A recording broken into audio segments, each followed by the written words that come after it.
The Global Game Jam would like to thank our proud sponsors: Microsoft Studios and Imagine Cup, Facebook, Mixamo, and Joyent.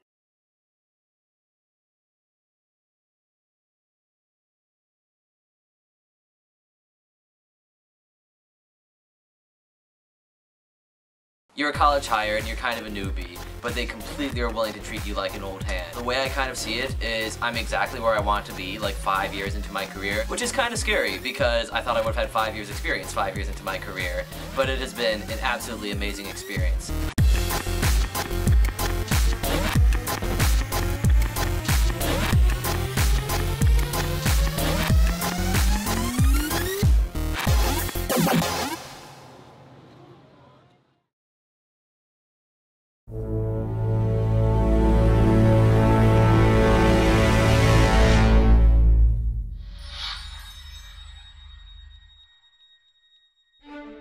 Let me tell you a little story.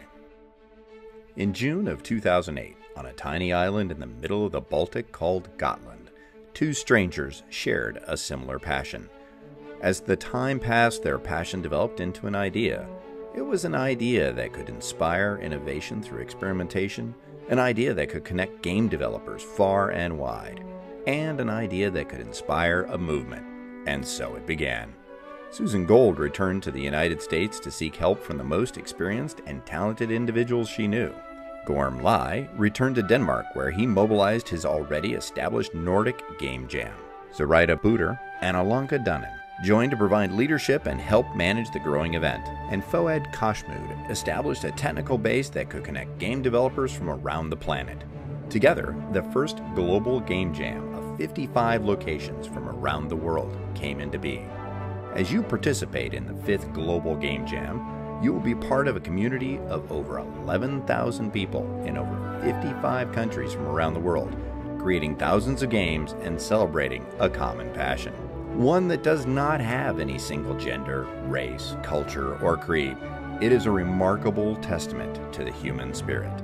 Putting this together may seem simple, but its logistics, its themes and sponsors, its technology, its keynotes, radio, video, and it's all coordinated by thousands of volunteers from around the world.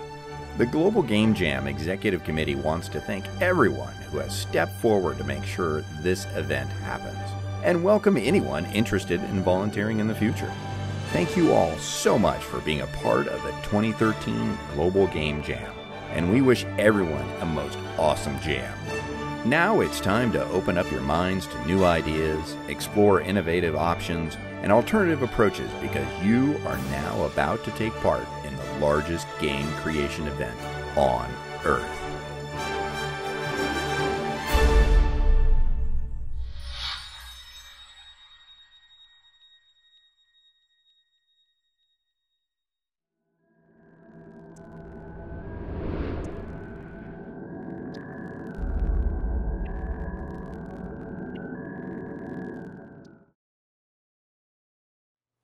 Well, hello. If you're watching this video, you've probably decided to be part of the 2013 Global Game Jam, so good on ya. My name is Aaron Robinson, and hopefully I can give you some encouragement before we get started. I'm not an expert on the subject by any means, but I have been making independent games for 8 years, which is a little bit like game jamming on endless mode. This really is a global game jam, with more than 50 countries participating this year. They say almost 10,000 people will be involved. And good for you for sacrificing a few whole days to help shape the future of video games. And I do mean sacrificing. After all, it's the weekend. Surely there's some kind of sports thing on. Or maybe sports were never really your thing. But no matter where you come from, I think everybody has something to gain by participating in something like this. Maybe you work somewhere where you don't get to make a lot of decisions. Or maybe you work in AAA games where you dream up new ways for a guy who looks like this to meet his untimely end.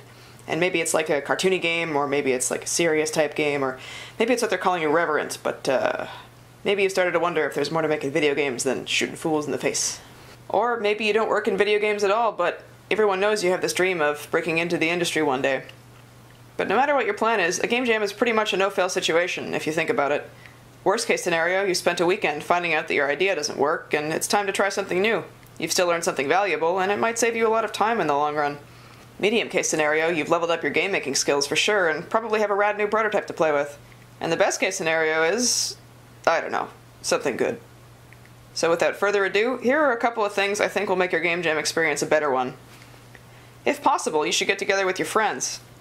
No, not your Facebook friends. No, not your Twitter friends. No, not your LinkedIn friends. No, oh good heavens, no, not your Tumblr friends. No, not that person either. No, your real friends. You know, the people you neglect while you work on your game. If there isn't a Global Game Jam official location near you, see if you can find a space to set up shop together. Keep some snacks and drinks on hand, and make sure to include some healthy ones. Just make sure you plan ahead so you don't end up with 2 salads and no entree. It's a good idea to spend a few minutes at the beginning forming a plan. Even if you end up deviating a great deal from your original idea, a plan gives you a framework to build on. Just ask former US President and known planner Dwight D. Eisenhower. Don't just make a simpler version of a game that you like. Instead, try a small game that explores a dynamic that interests you. If you get stuck, you can always ask your friends or the internet for help, and if you spend more than half an hour trying to make an idea work, it might be time to simplify. Don't give up just because things don't work out the way you expect the first time. You might be onto something good. Speaking of art, remember that an awesome character design isn't worth as much as a crappy but finished sprite sheet. And if you think you're up for it, try something that no one's ever tried before. Pull ideas from anywhere. Foreign movies, favorite books, outsider art, old matchboxes, weird frogs, soup recipes, and childhood fears. Now's your chance. You can even mix and match from your favorite game genres. Maybe you'll stumble upon something awesome. Whether we like it or not, games are already changing the way we interact in ordinary, everyday situations. Like, say, a fancy dinner. Whether or not games make us more social or less social, you and I actually get a say in how that happens. And if you get absolutely nothing else out of your experience, I really hope that you have fun. I mean, if you look at this graph from the most recent Ludum Dare competition, pretty much everybody said they had fun. All the people in green and yellow answered yes or mostly yes. And, incidentally, if you need a graph to convince you to have fun, you'll probably fit right in.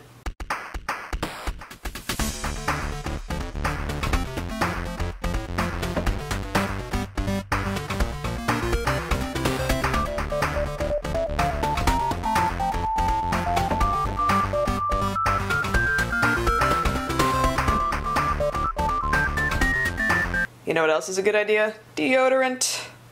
There's no joke here. Yeah, wear deodorant.